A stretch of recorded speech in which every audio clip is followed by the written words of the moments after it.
أعوذ بالله من الشيطان الرجيم. بسم الله الرحمن الرحيم. الحمد لله والصلاة والسلام على رسول الله. سوال پنجم از کتاب عقیده برای طفل مسلمان. کم مرتبة للدین و ما هی؟ چند مرتبه است از برای دین و کدام ها است؟ للدین ثلاث مراتب.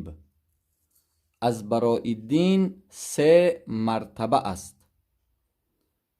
الاول الاسلام، یکمش اسلام، و الثانی الایمان، دویمش ایمان، و الثالث الاحسان، سیومش احسان. یعنی دین اسلام چند مرتبه دارد؟ دین اسلام چند درجه دارد؟ درجه اولش کدام است؟ درجه دویمش کدام است؟ میانه و درجه بالا از همه بالاش کدام است؟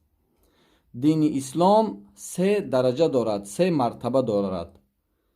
یکمش پایینتر، دویمش میانه، سیومش از همه بالا.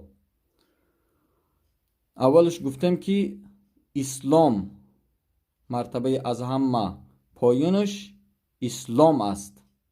مرتبه دویمش گفتم که میانش ایمان است و مرتبه از همه بلند، از همه بالاش احسان است.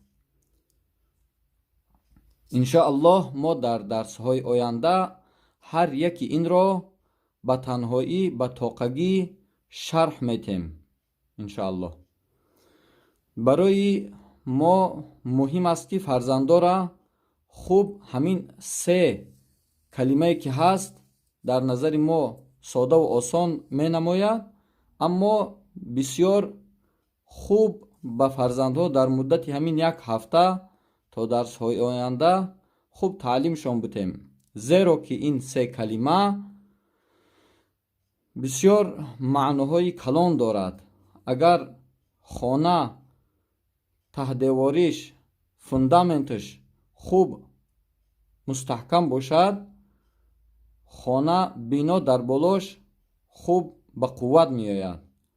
به همین خاطر هر چقدر که میتونین دوستانی که این درس ها را پیگیری میکنین همین سه کلمه را در فرزنداتون خوب بآموزین، خوب حفظ کنن، به خاطری که در آینده خوب در یادشون بگیرن که اولش کدام است، میاننگیش کدام است و از همه بالاش کدام است، و در وقت شرح اینها را خواندن به اشتباه راه نتیان.